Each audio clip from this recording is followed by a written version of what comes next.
Ang buhay ni Labaw Dunggon. Tagpuan, panahon bago dumating ang mga Espanyol, lugar Lampunao, Iloilo, unang tagpo. Nabalitaan ng magkapatid na Baranugan at Asumanga na nakakulong sa ilalim ng bahay ni Buyong Saragnayon ang kanilang ama si Labaw Dunggon. Agad nagpaalam ang magkapatid sa kanilang ina at pinuntahan nila ang bahay ni Saragnayon. Saragnayon, palayain mo ang aming amang si Labaw. Sino ka para mag-utos sa akin? Anak ako ni Labaw Dunggon na ikinulong mo sa ilalim ng iyong bahay sa matagal na panahon. Palayain mo siya. Palayaan pagkatapos niyang pagnasaan ang asawa kong si Nagmalito inalablob sa ako sa tuig at 7 taon siya sa ilam ng bahay ko. Laban tayo. Kapag natalo kita, palalayain mo si ama. Naglaban nga sina Saragnayon at Baranugan. Bata at malakas si Baranugan, humingi ng tulong sa mga impakto si Saragnayon at isang kawan ng impakto ang dumating.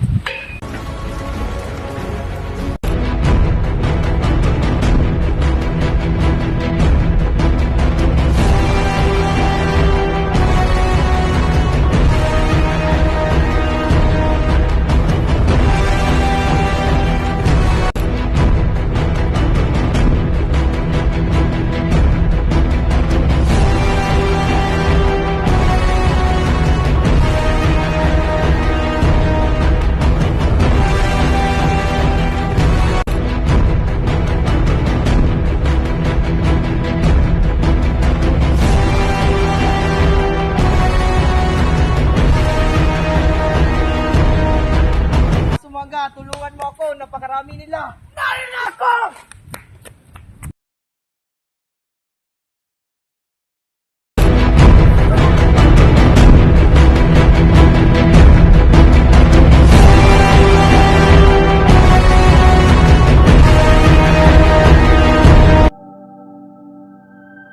Nagtulong ang magkapatid at napatay nila si Saragnayon. Dumindul at dumilim ang buong paligid nang mapatay nila si Saragnayon.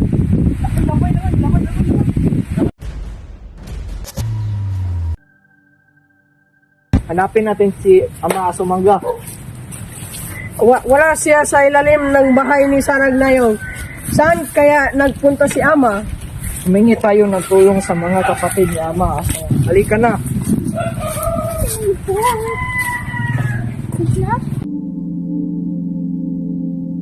Sa tulong ng mga kapatid na sina Humadapnon at Dumalapdap, nagtagpunan nila si Labaw Dunggon na si isa ng sinto-sinto. Ginamot siya ng 2 asawa hanggang sa gumaling. Mahanap na nila si Asumanga at Baranugan.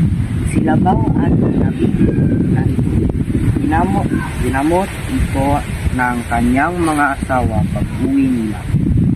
Nang gumaling na si Labaw, inutusan niya ang kanyang mga anak na magpunta kung saan naroon si Nagmalintong.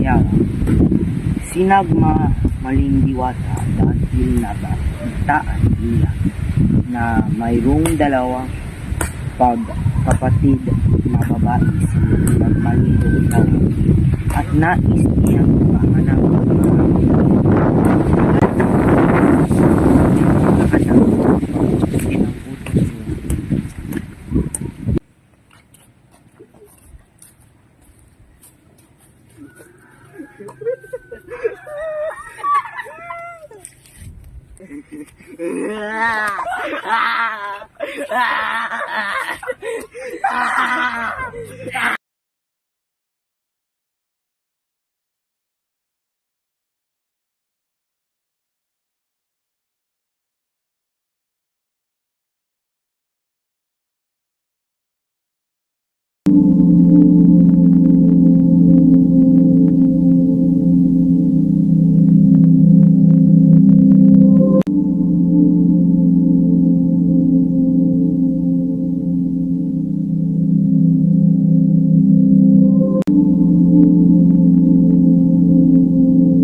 At yan ang natapos ang aming storya.